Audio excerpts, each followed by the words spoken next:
Are you a coach, consultant?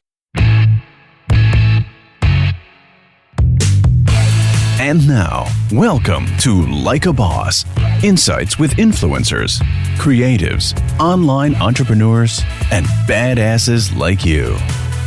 Here is your hostess, Heather Havenwood, Chief Sexy Boss, helping you rise to the top.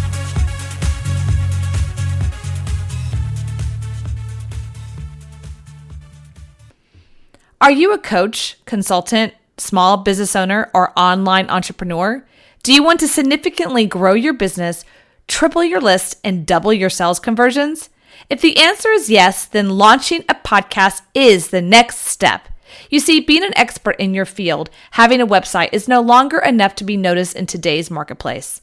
I call it the influencer effect. Being an influencer is the key. You see, people do business with people they know, like, and trust. And having your own podcast helps people to connect with you. If you're interested in having me help you launch your own podcast, grow your influence, and promote your business, then go to influencergrowthformula.com. That's influencergrowthformula.com. And let me help you rise to the top. Hi, everyone. My name is Heather Havenwood, and welcome to Like a Boss, where we interview insights with entrepreneurs, badasses like you. I totally just messed up my entire opening. That's really awesome. Okay, this is Like a Boss. Welcome to Like a Boss, where we interview insights with entrepreneurs and badasses like you. So today we have another badass like you on the call today. Sarah, are you there? I'm here. Nothing like botching up my own intro. There you go, bosses. That's what it looks like to be a boss. So you got to take responsibility for all your stuff. So this is Heather Haywood again, Like a Boss. You can find us on iHeart, Spotify, Roku, as well as iTunes, Google Play, and soon to be Pandora. Okay, let's dive in. Sarah, how are you today, by the way? I'm great. How are you? I'm good. Excited to be here. Where are you? I'm in Israel. Oh. Of all places. Yeah. Oops, surprise. I moved here about 10 years ago, but I'm Canadian. I'm from Toronto originally. Oh, wow. You're in Israel. Like, I was wondering what the area code was. I thought it was a misprint. I know, right? No, you're actually in Israel. Okay, got it. Awesome. Well, great. Congratulations and welcome to Like a Boss. Okay, Thanks. So Sarah Noked, is that right? You say your last name? Noked. It's Noked. It's like naked with an O. Noked. Naked with an O. The emphasis here is on the end of the word. It's like the last syllables. So okay, Sarah, naked with an O or naked with an O. How do you Sarah? How do you say it again? Noked. Noked. I know it's a hard one. And my maiden, like my name before I got married was Mocon, Mocon, which people used to botch all the time too. So it's just like, well, I'm kind of used to it. But Noked. Just used to. Well, let's talk about who you are in the world and how badass you are. Let's talk about that because that's way more fun anyway. So, okay, you are an MBA graduate. You have your own MBA, but you also are a certified online business manager and digital marketing strategist with more than 10 years experience in the online world with a stellar team of OBMs. We're talking about today exactly what OBMs are. And you help your clients stay on track for growth and development. And we do this by managing their projects, teams, operations, automation, and launches. In turn, our clients gain the much needed time to focus on their big picture revenue generating ideas. Everyone wins. I love that. Let's dive here. So a lot of people have heard that term. If you haven't heard that term, online business manager, but it's kind of vague. And there is a certification process. But again, I think a lot of people out there can say they've been online for 2 years and they're putting themselves out there as an online business manager. So let's just dive into just a little bit. What is that exactly? Yeah, absolutely. So an online business manager is I like to look at the virtual assistant as an industry rather than a role. So an online business manager is essentially a type of virtual assistant that is definitely more focused on a managerial aspect of the business. So I view myself when I come into a client's business as more of a partner with my client because I am essentially helping to manage their team. I'm managing their projects. I'm managing their operations. And I'm also managing them. I'm managing our relationship and I'm making sure that they have time and space to focus on like the amazing things they do in their business. So I've got, amazing clients. Some of them are very well known in the industry, and they need time to have client meetings. They need time to, maybe do sales or do their speaking engagements or write the book or create the course. So I come on the team and I manage their operations. I manage their team. I'm essentially sometimes the buffer between them and their team. And in turn, they just have loads more time but then they fill that with things that hopefully make more money. And that's sort of what I aim to do and what we aim to do as OBMs. And of course, there's a rigorous certification process that I did back in 2012 when I started out in this field. I was, behind my corporate desk and like kind of figuring out how I was going to be able to work from home. I was pregnant and I had a really long commute. I was working in business development. I had my MBA and I was like, I need to go to corporate and work in business development and, do the whole flying to Germany for business trips. And I did all of that stuff. And, for me, having a family was a priority. And, I knew that I was going to be essentially the person in my family to take care of my kids mainly because my husband, he's also an entrepreneur and that's just the nature of our relationship. I'm with the kids but I also am an entrepreneur. I had a landscaping company with him before I even had this OBM business that I've grown into an agency over the last I think about 4 years. So right now I hire certified OBMs on my team and I also train. I'm one of 3 worldwide trainers and I'm actually trained to teach others to become online business managers. And it is a rigorous process and there's an exam and there is all of that. It is a certification process. And it's been amazing because I get to really see the back end of different businesses and I am obsessed with systems. I'm obsessed with delegating. I really love the clients that I get to work with and the clients that come into our agency as well as the OBMs. They're just awesome. What kind of business would be best suited for an OBM? Yeah, that's a great question. And, I often say that it really depends on revenue. So whereas every business will on some degree have a virtual assistant involved, it might be a tech virtual assistant, it might be somebody helping you with your podcast production. There's always VAs in the picture. So an OBM comes into a business when the client's at a specific revenue point. So I'd say, when a client's, in the 6-figure to 7-figure and sometimes like low 7 figures, that's the real sweet spot for an OBM because the OBM can come in and because we're more managerial and big picture thinkers, we can actually help the client brainstorm and get clear on what they want to do and their goals and their vision so that they can do more of what they're doing. And then we come in. So there has to be a business to manage. So I just want to be clear there. A lot of times I get people who contact me and they're like, oh, I have these dreams and aspirations of having an online business or even an offline business. And I'm like, that's all fine and dandy, but you need to bootstrap, you need to hire a VA, you need to, yada, yada, yada. But when a client comes to me and they're making, $10K and more a month, and they have a VA on their team, hopefully, or, 3 or 4 other people, maybe they have a Facebook ads manager, they have somebody who produces their podcast, they have a VA, they have a client care person, maybe they have a personal assistant.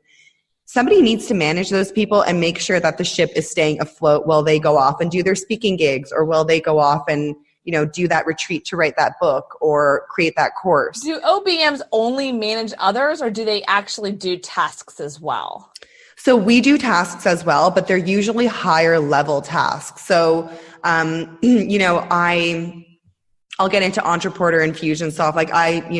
We have to understand the CRM and the tagging strategies. So I might have somebody who comes in as a consultant and sets up a whole sales funnel, but I'm going to be the one testing the sales funnel. I'm going to be the one, a lot of the times because we're systems people and we want to make sure that the team runs smoothly. Let's say we're using a new technology that is going to automate the way that we post on social media.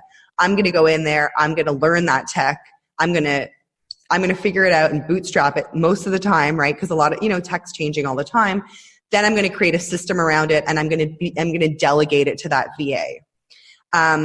Or if a client care issue comes through and it's too much or it's a refund that needs to be approved, then we do that. So you're like, in a way, I would say the general manager is how I kind of look at it. You do still do tasks in the general manager. We do tasks. Like, of course, and there's systems for everything. So if someone's sick or somebody needs to come in, but, ideally. Do you help set up the systems? Let's say someone's created what they've created, but there's really no systems created. Do you come in and help them set up those systems if needed? That's our most favorite thing to do. Oh my gosh, she's like, excited. That's what we do. So, that's what we do, because that's what people really need. Like, systems are not sexy. There's no sexy boss in systems. So we have to really, there's a lot of sexiness in systems. But what's sexy? Having a vacation without your laptop, that's sexy. So that is sexy. People talk about vacationing with your laptop, and I'm like, no, have a vacation with no laptop and no cell phone and completely unplugging and going to Europe for 4 days and actually never touching the computer. Yes. Or even recently, one of the OBMs in our certification program was managing a launch, for example, which can be a high stress time. Oh, yeah. So launch management is one of the key roles for an OBM. And one of my certified OBMs in the program was managing a launch as she was in the program, because a lot of people come in to get certified, they're already kind of working as an OBM.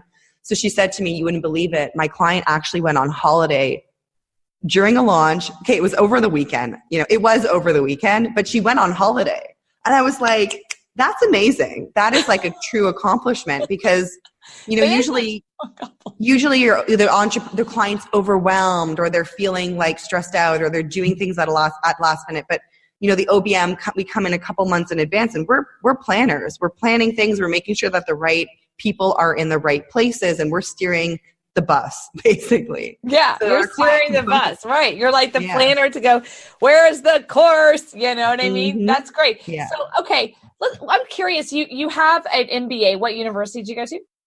I'm here in the University of Haifa in Israel. Oh, okay, great. My point, what I was pointing out is, what did you learn in MBA school that was different than OBM? Yeah. So I learned in my MBA, I learned that 90% of success in business is luck. And I was like, okay, I'm going to write that down on a note. Oh you really seriously learned that? Yeah, I swear to God, that's what one of my professors said. And the other thing that I really loved about my MBA, this was even before I was an OBM. I did my MBA. That's funny. I loved the IT stuff. Like, I loved the systems, and I learned about, we talked a lot about how systems are often built like in a very haphazard kind of, almost like a quilt, if you might, like, that's how systems are built. So, you know how it is with integrations, and some things integrate, some things don't. One thing breaks, one thing doesn't. So in our online space, there's no like one size fits all. So when we come in to work with a client, usually that's what you have. You've got these random systems. Sometimes you have, sometimes the system's in their head. Sometimes it's like kind of documented, or somebody on the team kind of knows what needs to happen. So we come in there and we sort of wrangle all the systems and then automate and streamline where we can. So automate being sometimes we bring on a different person to do it, or a technology to do it. And I think it is so critical to understand that, so people will always ask me, what's the best CRM, and what's the best this, and what's the best that? And it's sort of like, well, you got to look at everything from above and then really kind of piece it all together in a way that really fits and works well. Granted, things change, things break. Zapier is not our favorite. Question. People are probably listening and going, hey, what is a normal cost for an OBM? Yes. So normally an OBM will start at about $65 an hour. But of course, somebody who has a lot of experience, such as myself and my agency, I've been doing this for almost 10 years. And because we kind of go back to the digital marketing piece. I love digital marketing strategy. I'm going to funnel hackers. I go to traffic and conversions. Like, I actually have a real passion for digital marketing, and I think that really enhances the value that I personally bring to my clients. And it's something that I train my OBMs to learn. So I think it's, everybody's different. I come in with that launch experience and having seen like hundreds of the back ends of different businesses and worked with tons of different softwares. Yeah. But, generally speaking, it's like about 65 to, about 125 an hour. somewhere But do somewhere they in that really range. need someone do they need someone full time? No, yeah. So usually we'll come on for between 20 to 40 hours. And then, if someone's launching, it might be like per 40 month. per month, Okay. right? So and that's sort of like, that's where it starts to become financially feasible, because you, in a sense, when you're that kind of entrepreneur and you are creative and you know that you probably suck at project management and you don't want to dabble in the tech. So it's for those kind of people who want someone to come on and manage so that they can focus on what they're doing. But also, one of the things that I keep in mind is like, that's why we bring on the right VAs to do the bulk of the delegated implementation work. I'm overseeing things, and I'm at the end of the day testing and making sure that things are getting done in a standardized way, in a way that is sustainable for my client, and in a way that's going to allow us to scale. So I help them scale because I've essentially come in and I'm like, okay, I can handle this. Easy peasy for me this is my jive or whatever. Then they can go out and do the networking and stuff that they need to do in order to continue to get more clients, make more money. Do you find that in the world of structure, do you find that companies like myself need to hire other VAs first before they can hire you? I mean, They might have some part-time VAs, but they really need to have like a big team before they can hire you. Can they hire you? You can help with that particular process, maybe. Yeah, absolutely. So there's nothing like when people come through and they post on my website to work with us, the first thing I look for is, do they have a VA? Because if they don't have a VA, it's kind of like not a red flag, but it's like where's the team? Where's the people that are doing stuff? I can't tell you how many like 40K a month clients I've talked to that are still doing everything themselves. Like, I'm just like, how? So, if they don't have a VA, part of the first 90 days, like the first 90 days working with the clients is really critical. And in the OBM certification, we teach a very specific way of, because I have to essentially come in and really understand your business. Where is the money coming in? How, mapping out where the money is being generated and all the sales, funnels basically. Yeah. So if there's no VA on the team, or, we need different team members, that's going to be in that first 90-day plan. And the client's going to know, like, hey, for now I might be managing client care, but I'm managing it with an eye to systems, documenting what I'm doing, creating canned emails so that when we bring on that VA, it's like smooth sailing and she can take it and run. That's what it would look like. So you would help them with that process of creating systems. Mm-hmm. Yeah. That's what we do, because, people have systems, they're usually here. And if they are documented, it's not in, like, I love so I talk a lot about the virtual office in my own team. And what does that mean exactly? Anybody who wants to listen about it. And, it's just about having a place where, more and more, our online businesses are getting more complicated, and we're needing to have a place where we can all kind of convene and, it's sort of like the water cooler. So, you have your Slack or your teamwork chat or your whatever. There's so many places, though. It's very frustrating. Right. But you have that's real-time communication. Then you have your project management tool. Everything gets in the project management tool. The real-time communication is not a place for tasks. It's just a place to be like, hey, was this done or whatever, like real-time chat. Right. All the tasks go into the project management tool. The recurring tasks, we link to SOPs and specific documents that we save in Google Drive. Google Drive is my favorite. Dropbox is fine too. But it's about having a link and a collaborative space for all your team members to access the team documents. So I have I love setting that up for clients, because it's like sort of like just makes me happy in a really bizarre kind of way. And then of course, so I mean, that's really it. You've got your place for systems, you've got your project management tool, and the real-time communication. So that's really the virtual office space. Those are the components that are going in there. That's making it really, really easy for everybody on the team to really know what's going on. So instead of saying like, hey, Joe, find the master document with all the URLs for our sales pages, like we've got a file set up in the virtual office about where all of our master documents are. Like, it's very clear. And it's needed in every business. Yeah. So you actually help people with the SOPs. Yeah, that's mainly what we do. Cause again, you know, I also want to be able to take a vacation from my clients' businesses. So it's not like I don't want them to transfer everything and be like, okay, bloop, now it's your problem. It's like, no, I'm going to make it so that the business runs on systems and not people. That's my goal. If I can achieve that, I've done what I needed to do. And, you know, if someone's sick or somebody needs to take off or somebody ghosts us, because it happens, you know, it does happen in the virtual world, we're covered. We've got it. We know what that person was doing. Yeah, that happened recently to me. So someone just like, after we got all the systems in place, they disappeared. Really? It took like 6 months, and then it was like, what do you mean you're leaving? What? And then they just like disappeared. I'm like, what? So I have been there. And then, or this has happened too, myself and other people included, where you get someone who's up and running, you train them on the systems. And I've had this where they know, they're like, okay, I got this. And then they come back to the business owner and go, I want to triple my rate. Yeah. Mm-hmm. Yeah.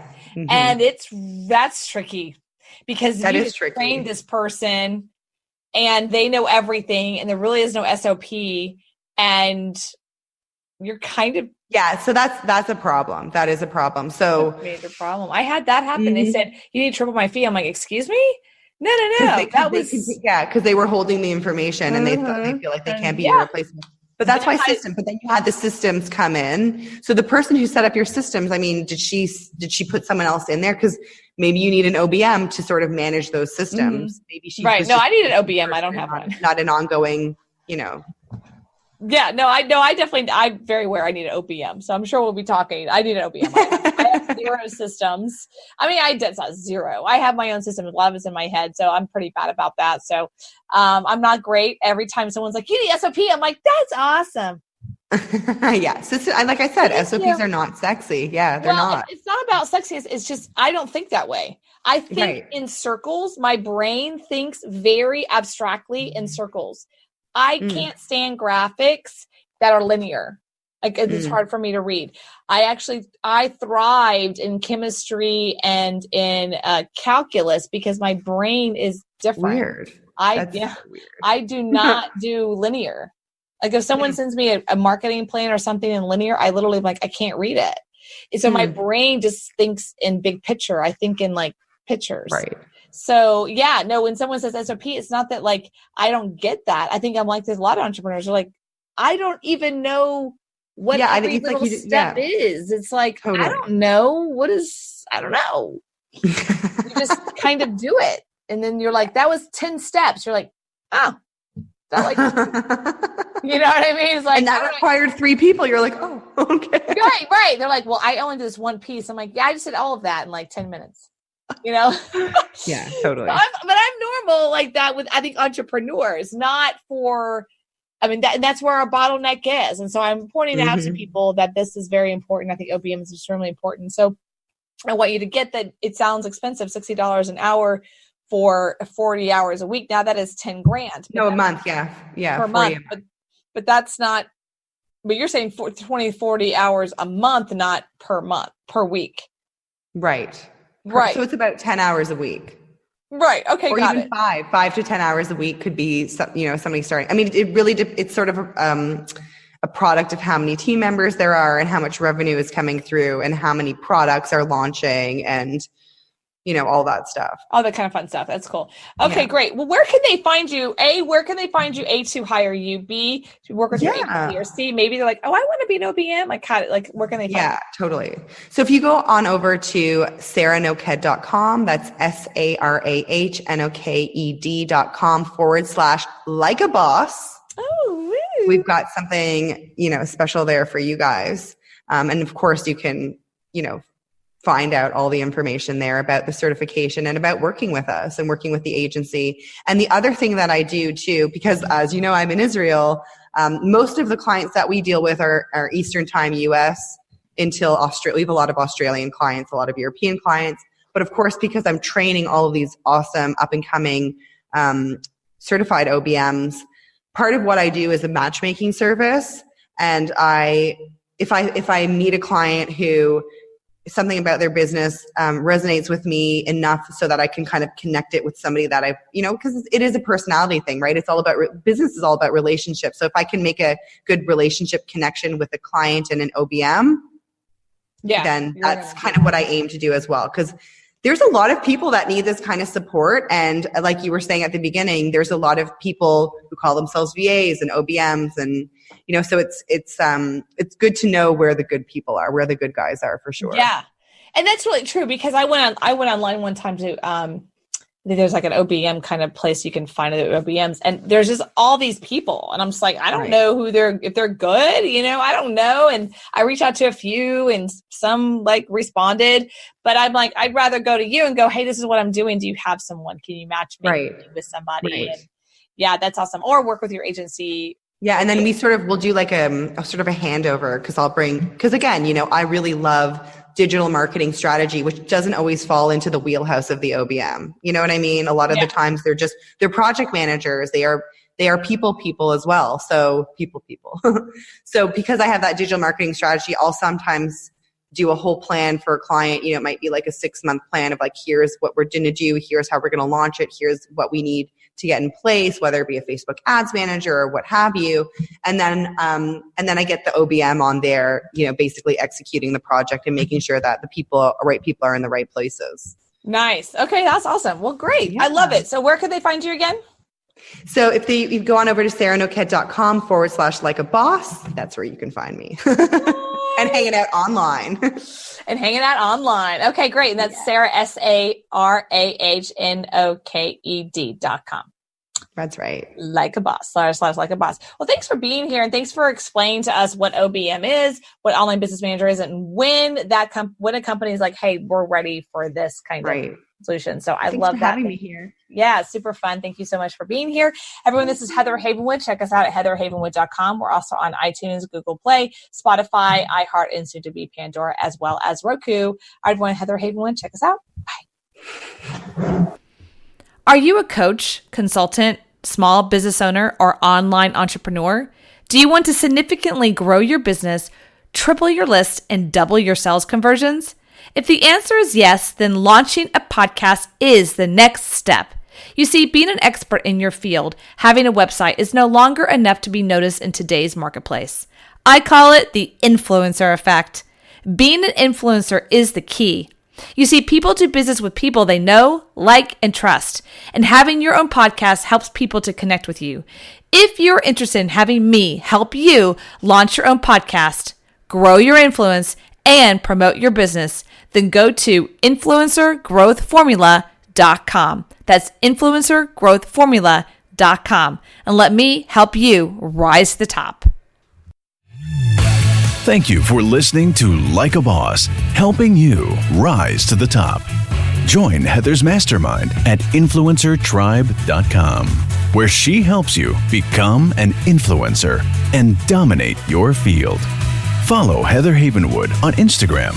Interested in interviewing or scheduling a call with Heather? Go to callwithheather.com. For more, go to heatherhavenwood.com.